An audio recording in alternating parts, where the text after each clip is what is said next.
네, 오늘 또 기대되는 강의 이제 눈앞에 왔습니다. 네, 그렇죠? 자, 바로 만나볼게요. 우리 워킹맘분들이 경제적으로 굉장히 고민이 많으실 것 같아요. 그래서 오늘은 워킹맘 함정에서 벗어나라는 제목으로 강의를 좀 드릴 겁니다.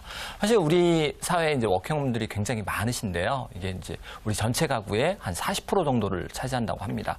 우리 2011년에 그 발표한 조사를 보니까 총 가구 수가 한 1,162만 가구 중에서 대략 한 507만 가구 수로 따지면 한 43% 정도가 이 워킹맘이라고 하더라고요. 이제 그러니까 실제로 보면 10쌍 중에서 4쌍 정도가 이제 워킹맘이라는 얘기죠. 그리고 이제 이분들이 이제 워킹맘 활동을 하시는데 사실 한국에서 워킹맘이라는 존재는 일도 해야 되고 그다음에 가정일도 해야 되고 그다음에 아이도 돌봐야 되는 거의 1인 3역의 슈퍼우먼이 돼야 되는 그런 그렇죠. 슈퍼우먼 신드롬에 또 시달리고 있습니다.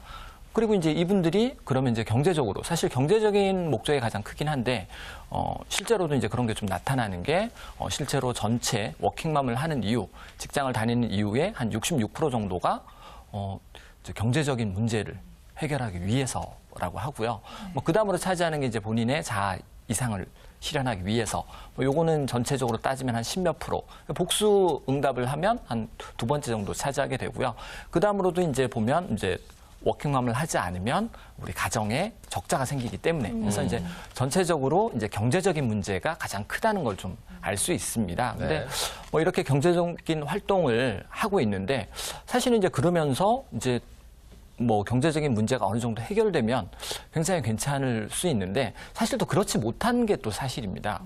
왜냐 그러면 뭐 실제로 워킹맘을 한다고 해서 가정에 굉장히 도움이 되냐? 또 이런 것들은 통계적으로 좀 나오지 않습니다. 예를 들어 보면 뭐 워킹맘 가구가 외벌이에 비해서 전체적으로 이제 소득이 한 15% 정도밖에 더 되지 않는다.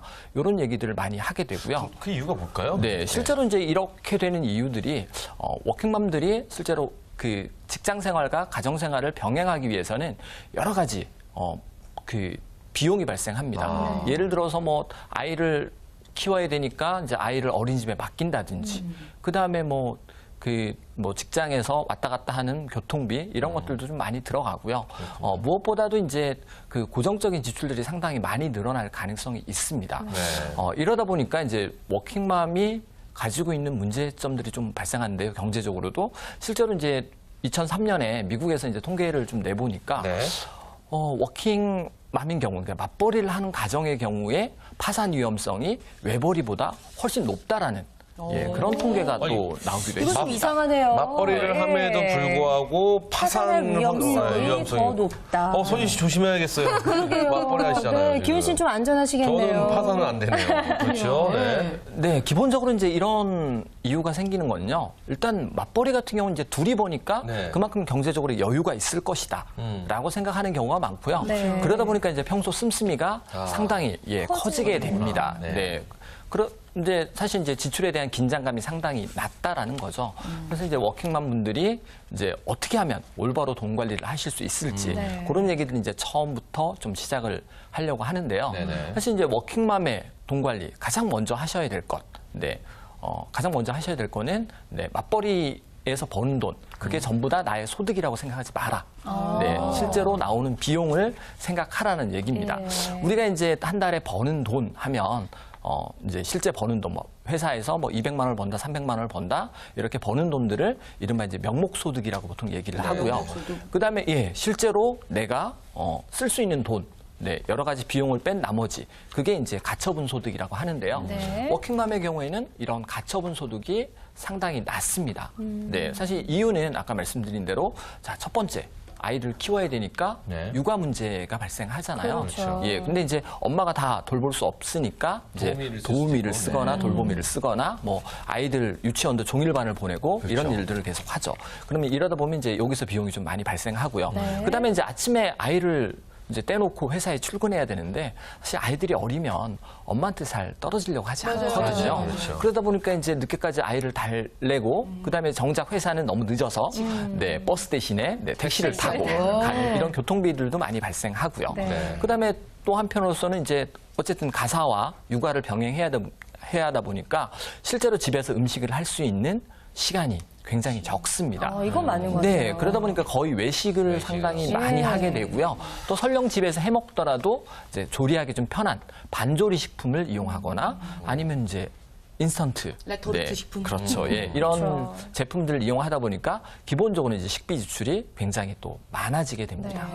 예, 또 한 가지가 더 있을 수 있는데요. 그다음에 이제 일상적인 이제 가정의 경조사, 뭐 예를 들어서 친척들을 만났을 때 네, 외벌이 가정하고 맞벌이 가정하고 좀 차이가 나는 부분들이 네. 예, 너희는 이제 둘이 보니까 네, 이번 뭐 음식은 니네가 내라. 뭐 이런 식으로 네, 지출이 좀 늘어나는 네. 경향들이 그래요. 예, 사실 분명히 존재합니다. 이거 보니까 진짜 차라리 그냥 집에 있는 게 싸게 먹히겠어요. 그래요. 벌써 생각도 못했던 게 지금 비용들이 상당히 가처분 많죠? 소득이 5가지나 그래요, 와 그래요. 제외를 하고 특정을 해야 되는군요. 네, 사실은 이제 이 부분들이 사실 그 육아 부분이라든지 뭐 일자리 이런 부분들이 사실 우리가 이제 복지에서 좀 많이 해줘야 되는 부분인데요. 네. 뭐 육아 문제는 사실 복지에서 많이 해주고는 있지만 그래도 사실 부족한 게 또 사실이고요. 그래서 뭐 우리가 이제 워킹맘들이 양성 그 평등, 네, 이런 것들을 좀 되기 위해서는 여러 가지 정책들이 좀 많이 나와야 되는데 네. 현재는 이것들을 가정에서 네. 네, 맞벌이 부부들이 다 해결해야 되는 문제 때문에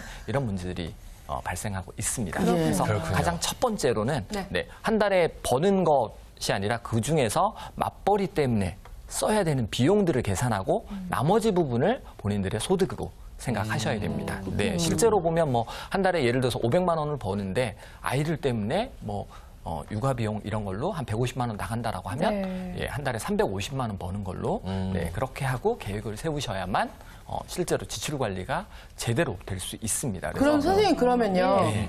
이게 지금 맞벌이 소득에서 빼라고 그랬는데 네. 남편하고 저하고 같이 합산한 금액에서 육아비랑 이렇게 아까 말씀하신 이 5가지를 같이 빼야 하는 건가요? 네, 그렇습니다. 이제 그 부분도 사실 우리 가정에서 네. 네, 좀 굉장히 중요한 부분인데요. 그래서 네. 그 부분을 하면 두 번째 얘기를 한번 해볼게요. 그렇군요. 네, 실제로 그 결혼을 했다라고 했을 때 맞벌이 부부들이 실제로 뭐 혼인신고는 하고 법적으로는 부부일지 몰라도 경제적으로는 부부인 경우가 부부가 아닌 경우가 훨씬 더 많습니다. 그건 무슨 소린가요? 통장을 따로- 뭐 쉽게 얘기하면 각자 예. 벌어서 각자 쓰고 있다라는 얘기죠. 네. 통장 합치지 않았다. 근데 보통 보면 맞벌이 부부들이 네. 그렇게 하는 경우가 되게 많아요. 서진 씨는 어때요? 저희는 다 제 통장으로. 그래요? 근데 남편이 버는 것도 제 거, 제가 버는 내 것도 돈, 제 내 돈. 거. 근데 남편이 보는 게 정말 다 훌륭하네요. 서진 씨한테 가 있는지는 우리가 알 수는 없으나 어찌되었던 그래요. 차라리 이렇게 되면 서진 씨 같은 경우는 괜찮은데 네. 제 주변에는 맞벌이 하시는 분들 보면은 서로 각자 관리하시는 분들 굉장히 많더라고요. 그리고 저도 그런 경우 많이 봤어요. 대신 뭐 각자를 서로 믿는 거죠. 나는 저축 안 해도 돼. 왜? 저 사람이 할 테니까. 서로만 그렇게 생각하다 보니까 좀 힘들어지는 경우도 있는 것 같더라고요. 네, 실제로 이제 이 부분이 맞는 게 대부분의 요즘에 이제 지출 구조들이 급여를 받으면 본인의 이제 신용카드에서 지출을 하고 그다음에 이제 가정에서 필수적으로 써야 될 지출들은 예를 들어서 뭐 생활비는 남편이 하고 아니면 아내가 하고 그다음에 각종 뭐 보험료 그다음에 금융비용 같은 이런 자동이체 되는 거는 남편들이 하고 이렇게 해서 이제 각자 나눠서 쓰고 그다음에 이제 각자 뭐 지출할 것들이 있으면 그때그때 상황에 따라서 서로 지출을 하게 되죠. 그러다 보니까 사실 용돈에 대한 개념이 굉장히 부족합니다. 그래서 실제로는 이제 본인의 급여 중에서 일정 부분을 용돈을 써야 되는데 실제로 급여 모두를 다 용돈으로 쓰는 경우가 발생하고요. 그러다 보니까 지출도 굉장히 커지게 되고요. 또 한편으로서는 아까 우리 MC님이 말씀하신 것처럼 실제로 보면 가정에 꼭 필요한 저축들이 있습니다. 네. 근데 이런 저축들을 서로 미루게 됩니다. 네, 남편은 아내가 하겠지 않을까. 예, 아내는 남편이 돈을 더 많이 버니까 뭐 남편이 하겠지. 라는 이제 오해들을 좀 많이 하게 되고요. 그럼으로써 이제 그럼에도 불구하고 좀 안 되는 부분들이 또 뭐가 있냐면 이렇게 하면서 각자 이제 서로에 대한 불만들이 좀 많이 쌓이게 됩니다. 뭐 예를 들어서 남편이 버는 건 굉장히 많이 버는데 실제로 저축은 거의 안 한다. 뭐 그런 부분도 있을 수 있고요. 그다음에 이제 각자의 이제 일들, 남편들 같은 경우는 뭐 직장에서 네, 동료들하고 술도 한잔 해야 되고 이런 모임도 있고 근데 이런 모임들에 쓰는 돈을 아내가 별로 달가워하지 않을 수 있기 때문에 네. 따로 돈을 이제 좀 챙겨 두는 거죠. 비상금. 예. 근데 사실상 이게 비상금이 아니라 비자금이 되는 거죠. 네. 그리고 이제 각자 서로의 부모님들, 가족들을 위해서 써야 되는 것들. 그리고 이제 아내의 경우도 거의 비슷합니다. 뭐 친정 부모님들을 위해서 혹시 모를 가정의 위험에 대비해서 이런 비자금들을 만드는데 사실 이게 비자금이 정당한 이유에서 만든 비자금은 별 문제가 네, 없겠지만 문제는 이게 이제 각자에 대한 불신, 서로에 대한 불신에서 출발한다라는 거죠. 그래서 서로 이제 비자금을 쌓으려고 하게 되는 게 좀 문제가 될 수 있고요. 이게 이제 서로 불신이 쌓이고 돈 관리가 더욱 안 되는 상황입니다. 그래서 맞벌이 부부 같은 경우는 결혼하시면서 통장도 하나로 합치시고요. 아까 우리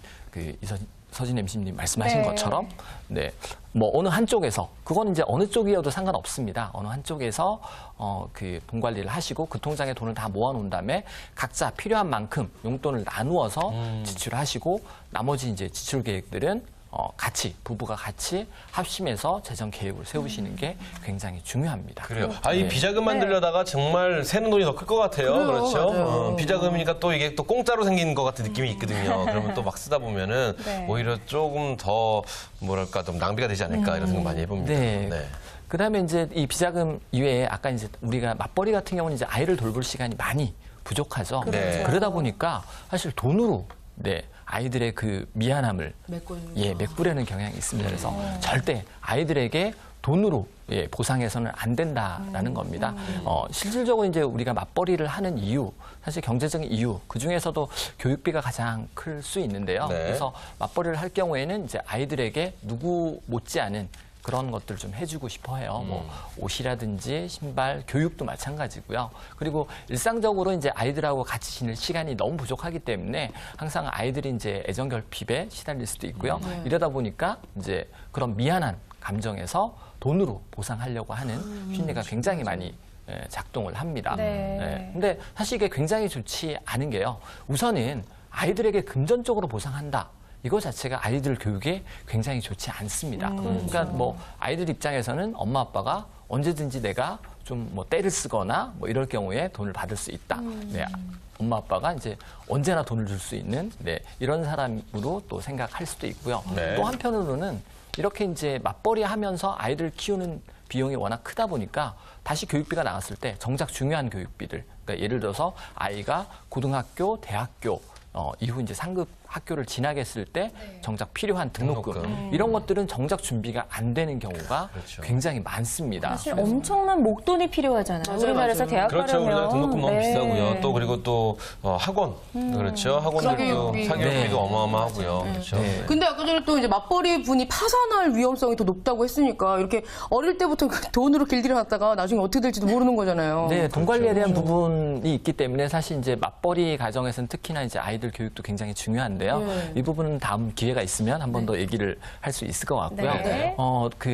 실제로 이제 우리 맞벌이 하시는 분들이 이제 아이한테 너무 많이 주는 부분, 그리고 실제로 현재의 지출에만 너무 국한돼서 하다 보니까 정작 나중에는 지출을 못하는 경우가 있습니다. 그리고 아까 이제 파산 위험이 가장 큰 이유 중에 하나도 이런 교육비가 가장 크고요. 또 한편으로서 이제 맞벌이 같은 경우는 둘이 벌기 때문에 굉장히 과감하게 질리는 경향들이 있습니다. 대표적인 게 이제 주택 구입 자금, 예를 들어서 이제 대출이라든지 이런 쪽에 둘이 벌기 때문에 훨씬 더 빨리 갚을 수 있을 거라는 생각 때문에 과감하게 질르거든요. 근데 그래요. 이 과감하다는 걸 제가 조금 더 이해가 쉽게 말씀을 드리면 남자들 술값 지르듯이 술값 내문한 걸로 하나 쑥 지르듯이 좀 여자들 과감하게 쇼핑하듯이 그렇죠. 네, 좀 뭐 무리해서 이제 이런 거죠. 주택자금을 좋은 거 대출받는다는 먹듯이. 그렇죠. 네. 벌 수 있으니까 이거 다음 달에 해결하면 될 거야라는 막연함 뭐 이런 생각 때문에 그리고 이런 소비 항목들이 대부분 다 이제 고정적으로 나가는 거거든요. 네. 한두 해 나가는 게 아니고 뭐 담보대출 같은 경우도 10년, 20년을 그렇죠. 하죠. 그러다 보니까 실제로 굉장히 큰 기간이기 때문에 고정 지출이 굉장히 높습니다. 근데 이제 맞벌이의 경우에는 항상 언제나 거의 맞벌이가 중단될 위기 상황이 항상 잠재적으로 도사리고 있거든요. 네. 외벌이 가정의 경우에는 이런 것들을 대비해서 좀 신중하게 지출도 하고 비상금도 만들어 놓고 하는데 맞벌이 같은 경우는 당장 이제 지출하는데 자신감이 있기 때문에 이런 것들을 잘 못하게 되죠. 네. 이럴 때 만약에 이제 어느 한쪽이 회사를 그만두게 된다라고 하면 그야말로 이제 이 폭탄 상황이 되는 거죠. 이러기 때문에 이제 파산 위험성이 굉장히 높은 거고요. 반면에 이제 외벌이 가정 같은 경우는 이런 것들을 대비해서 비상금을 쌓아놓는 경우. 어쨌든 이제 가장 위험한 상황까지 대비해야 되는 경우가 있는데 맞벌이 같은 경우는 그런 것들을 못하는 경우가 많습니다. 그래서 마지막으로 이제 말씀드릴 부분들은 비상금을 만들어라. 아까 이제 비자금 얘기를 하셨는데 사실 비자금 같은 경우는 거의 이제 그 일반적으로 필요한 용도 쓰여지기보다는 서로를 못 믿는 용도에서 출발을 해서 또 지출하는 항목들이 대부분 다 이제 소비적인 것들이 그렇죠, 상당히 그렇죠. 많습니다. 그래서 나만 쓸 수 있는 네. 쌈짓돈을. 그렇죠. 네, 그래서 이 비자금 사실 만드실 필요가 있다라고 하면요, 이것들은 이제 합법적인 방법으로 네, 용돈을 받아서 용돈의 범위 내에서 비자금을 만든다. 그리고 그 범위 내에서 지출하신다. 그러면 크게 관계가 없을 거고요. 이번에 말씀드린 건 비상금이라는 겁니다. 네. 어느 그 가정이든 혹시 모르는 지출이 항상 존재할 수 있습니다. 그렇죠. 갑자기 아이가 아프다거나 누군가가 뭐 이런 것부터 해서 네. 그다음에 이제 갑자기 뭐 전세금을 올려달라거나 이사를 가야 된다거나 이런 요구들이 굉장히 많을 수 있습니다. 그래서 이런 경우를 대비해서 항상 이제 완충장치, 그게 사실 비상금이거든요. 그렇죠. 예, 비상금을 가져가야 되는데 대부분의 가정이 이 비상금을 만들지 못하는 구조. 네, 그리고 이제 기본적으로 둘이 벌기 때문에 소득이 많다. 그러면 이 비상금이 없더라도 크게 네, 문제가 없을 수 있습니다. 그래서 가장 중요한 비상금을 먼저 만들어 놓고 그다음에 이제 저축 계획을 세우시라는 겁니다. 그래서 맞벌이 하시는 분들 비상금을 꼭 만드셔야 됩니다. 네. 사실 오늘 얘기 좀 정리를 해보면요. 네. 맞벌이 하시는 분들 네, 둘이 벌어서 둘이 써버리기 때문에 결국은 네, 버는 거에 비해서 남는 게 없다. 라고 이렇게 생각하시면 되고요.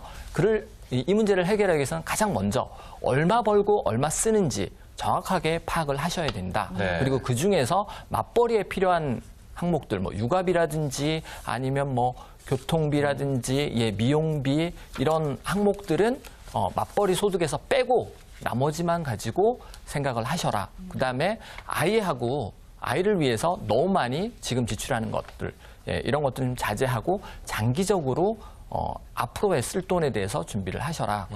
그다음에 이제 아이한테 돈으로 무조건 해주는 것보다는 네, 그래도 10분이라도 네, 그렇죠. 놀아주는 함께. 것들이 훨씬 더 좋은 효과가 있습니다. 그리고 맞벌이에 가서 가장 중요한 거, 둘이 통장을 합치고 또 경제 문제에 대해서 서로 공유해라.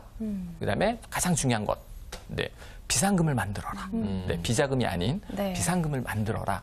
이렇게 이제 크게 정리를 할 수 있을 것 같습니다. 네. 우리 맞벌이 가정의 경우에 일단 버는 소득이 상당히 높습니다. 그래서 이런 몇 가지의 문제점들만 제대로 하신다라고 하면 외벌이 가정보다 훨씬 더 경제적으로 좋은 생활들도 하실 수 있고요. 또 워킹맘 분들이 실제로 그 경제적인 이유뿐만 아니라 나의 자아 실현을 위해서 많이 일을 하시기 때문에 적어도 이런 경제적인 문제를 어느 정도 짚고 넘어가시면 하시고 있는 일에 대한 보람도 충분히 많이 느끼고 또 아이들과 가정에도 충분히 또 즐거운 보탬이 될 거라고 생각이 듭니다. 네. 그렇군요. 자, 오늘 이렇게 해서 워킹맘들의 어떤 재정적인 문제, 재테크 뭐 이런 이야기를 조금 들어봤습니다. 근데 예. 궁금한 게 굉장히 많이 네. 생겨요. 첫 번째는 한마디로 이 목적 자금을 만들어 아이의 교육에 있어서 목적 자금을 만들어라. 그러니까 뭐 한 달에 10만 원씩 하는 뭐 적금을 뭐 10년 동안 그렇죠. 부으면 미리. 그러면 나중에 그게 이제 아이 등록금으로 쓸 수 네. 있는 이런 목적 자금을 만들어 둔다는 건 굉장히 좋은 네, 그렇습니다. 되는 그러니까 거겠죠? 아이에 대해서 교육비를 쓰는 거는 좋은데 이 교육비를 지금뿐만 아니라 장기적으로도 나눠서 쓰라는 얘기입니다. 예, 맞벌이를 언제까지 할 수는 그렇죠, 없기 맞아요. 때문에 네, 지금 집중하시기보다는 앞으로 써야 될 돈까지 예상하셔서 전체적으로 뭐 10년이면 10년 이렇게 좀 나눠서 지출하시라는 좋습니다. 얘기입니다. 저는요, 네네. 이렇게 맞벌이를 하고 있는데 왜 이렇게 돈이 빨리빨리 안 보이나 이런 생각이 좀 들었어요. 근데 정말 말씀을 서진 씨가 듣다 그냥 보니까 백화점 많이 가시니까 안 간 지 오래됐습니다. 그래요? 근데 이야기를 듣다 보니까 정말 이렇게 맞벌이라는 맞아요. 생각이 있다 보니까 물건을 구매할 때도 그렇고 맞아요. 뭐 부모님 용돈을 드릴 맞아요. 때도 그렇고 뭐 식비를 지출할 때도 마찬가지고 조금 과감해지는 경향이 없잖아 있는 것 그래요. 같더라고요. 저 근데 또 하나 궁금한 게 아까 비상금에 대한 비자금이 아니라 비상금에 대한 이야기를 둘이 분명히 하셨는데 다르다는 거 여러분들 그렇죠. 좀 아셔야 될 것 같아요. 자, 그러면 네. 여기서 또 안 여쭤볼 수가 없죠. 일단 서진 씨, 네. 서진 씨의 비자금 비상금. 아닙니다. 비자금 있으시죠? 비자금은 아니고 있고, 비상금은 있는데요. 비상금. 저희는 사실 다 오픈합니다. 네. 이게 오픈을 안 하면 거기서부터 정말 말씀하신 대로 불신이 생기고 막 서로 서운함이 생기고 막 그렇다고 하더라고요. 저는 이 비상금의 액수가 과연 어느 정도 액수가 제일로 적정한지 이게 굉장히 궁금해지는 부분입니다. 저는 개인차가 있지 않을까 그래도 싶은데요. 비상금 한 100만 원 있으면 되나라고 생각했는데 또 갑자기 병원 아까 말씀하셨고 더 많아야 될 것 같아요. 사고 얘기하시면 그거보다 많은 액수가 네. 있어야 될 것 같고 어느 정도의 어차피 비상금이니까 네. 우리 건들지 않는 돈 네. 어느 정도가 제일 적정할까요? 일반적으로 이제 비상금 같은 경우는 뭐 가정의 생활비로 한 3개월에서 6개월 정도 생활비를 많이 얘기하는데요. 뭐 이게 가정의 씀씀이에 따라 조금 달라질 수 있습니다. 근데 평균적으로 한번 따져보면 맞벌이 하는 가정의 경우에는 뭐 500만 원 정도가 비상금이라고 생각하시면 될 것 같고요. 그거 제가 맞네요. 네. 그러면요, 비상금을요, 뭐 이렇게 돌돌돌 말아가지고 변기통 뒤에 넣는다던가 이런 약간 좀 그렇죠, 비상금 그런 거 의미가 아니죠. 없는데 비상금은 어떻게 관리를 해야 그래요. 되는 거예요? 어느 곳에다가 저축을 해 두는 것이 저축을 하는 게 나으려나? 네. 사실 이게 언제 필요할지 모르는 맞아요. 돈이잖아요. 그래 못 제가 끊을 수 없고. 아는데 예. 장판밑이랑 변기는 위험해요. 이사 가면 못 찾는다니까. 못 찾으니까 은행이 제일 좋은데 네. 어떤 식으로 어떤 상품 뭐 이런 거에 넣는 게 좋을까요? 우리가 이제 비상금 하면 말씀하신 대로 언제든지 찾아 쓸 수 있어야 된다. 네. 그리고 찾아 쓰려고 봤는데 원금이 반토막 나 있으면 그것도 안 아니죠. 되죠. 그만. 네, 네. 그래서 두 가지 목적. 그러니까 언제든지 찾아 쓸 수 있다. 그다음에 원금을 지킬 수 있다에 적합한 상품. 그러면 가장 대표적인 게 이제 CMA일 거고요. 예. 그렇지 않을 경우는 이제 은행에 있는 자유지출금 통장. 예, 이 중에서도 이자가 조금 더 주는 통장들이 있습니다. 예를 들어서 한 달 이상 그 예금을 넣어두면 여기 돈을 넣어두면 그때부터는 금리가 한 2%가 넘어가는 이런 통장들이 있거든요. 그래서 이런 통장들을 활용하시는 게 가장 도움이 될 겁니다. 그렇군요. 자, 우리 김준하 멘토도 이렇게 지금 맞벌이시고요. 네. 그렇죠. 우리 서진 씨도 맞벌이세요. 네. 그렇죠. 그러면은 우리 서진 씨는 이 맞벌이, 저희는 맞벌이가 아니고 외벌이니까 맞벌이 생활을 하고 계시는데 어떤 부분에 대한 지출이 제일 커요? 저희는 네. 외식비, 외식비. 정말 아까 말씀 듣다 보니까 그렇죠. 집에서 밥해 먹을 시간이 거의 없어요. 그래서 서진 씨는 왜냐면- 집을 안 가요. 아니 퇴근하고 집에 가면 집에까지 가서 밥을 하려고 하다가 허기져서 지치는 그렇죠. 경우가 많이 발생하기 때문에 저희는 외식을 좀 많이 하다 보니까 외식비 지출이 많은 그렇죠. 것 같아요. 그럼 이제 아직 연기가 베터랑 없으니까. 이제 부부시지 않습니까? 네. 맞벌이의 베터랑이신데 사실 베터랑? 베터랑 구력도 되시고 연륜도 네. 되시고 하시니까 자 어느 부분에 지금은 어떤 부분에 제일로 많은 지출이 있으신가요? 네, 저 같은 경우는 사실 이렇게 출퇴근 거리가 굉장히 길기 때문에 네, 교통비가 가장 큽니다. 그래서 사실상 봐봐요. 이제 네. 이게 프로야. 교통비만 많이 나가요? 이러니까 우리가 준말에 멘토로 모시는 겁니다. 맞아요. 그러니까 네. 교통비가 제일 많다. 네, 그리고 이제 사실 이제 이런 문제들이 맞벌이 가정에서도 또 비슷하게 나타나는 게요. 이렇게 교통비가 많이 든다, 멀리 간다 이런 문제 때문에 네. 집 근처에, 그러니까 회사 근처에 직장을 얻다 보니까 네, 주거비가 또 늘어나는 그런 영향도 있고요. 그리고 또 이제 서울 안으로 들어와야 되다 보니까. 이게 말씀드린 서진 악순환이네요. 씨랑 굉장히 다른 느낌이에요. 지금 그렇죠? 이것을 줄이기 위해서 어쩔 수 없이 집 네, 이사를 하고 온 그 건데. 집 멀어요. 수도권에 있으니까. 그런데 외식까지 많이 하시잖아요. 많이 지금. 하시죠. 아이고, 그렇군요. 참. 네, 큰일 났네요. 그래요. 이 말씀을 쭉 들어보니까 이게 사실은 어렵지 않다라는 생각이 좀 듭니다. 그렇죠? 그러니까요. 이 네. 우리 지갑 단속을 조금 더 할 수 있는 방법이 야 그래 우리가 이런 것들 맞벌이 하시는 분들은 이런 것들 외벌이 하시는 분들은 이런 몇 가지들만 좀 주의를 하면 충분히 우리 좀 부자 소리 들으면서 살 수 있지 않을까 이런 생각도 좀 네, 듭니다. 우리 워킹맘을 하면서 이렇게 뭐 소비 더 이렇게 뭐 파산의 위험성도 크다 이런 얘기 들으니까 참 네. 위기가 오기도 하는데요. 맞아요. 우리가 조금 더 꼼꼼하게 지출이 얼마나 되고 있는지 그래요. 정확하게 들어오는 돈이 얼마인지 한번 그렇죠. 적어볼 필요도 있을 것 같다는 생각이 가계부. 듭니다. 그럼요. 가계부를 쓰시면 될 것 같아요. 네. 제 친구 중에서도 이제 결혼하기 전에 엄청 이제 자기를 위해서 많이 썼다가 결혼하고 났더니 이런 얘기를 하더라고요. 남편 돈 벌어오는 거 얻어 쓰려니까 왜 이렇게 힘들고 치사한지 모르겠다면서 있을 때 평소에 좀 꼼꼼하게 잘 모아놓을 걸 얘기하더라고요. 그래요. 맞아요. 예, 오늘도 네. 많이 배워갑니다. 그래요. 오늘 아주 귀중한 시간 해주셨는데 오늘 이게 끝이 아니죠. 네, 그렇죠? 그렇습니다. 다음 시간이 또 있으니까요. 두 번째 시간도 기대 많이 해주시고요. 네. 오늘 멋진 강의 들려주신 김준하 멘토 고맙습니다. 감사합니다. 감사합니다.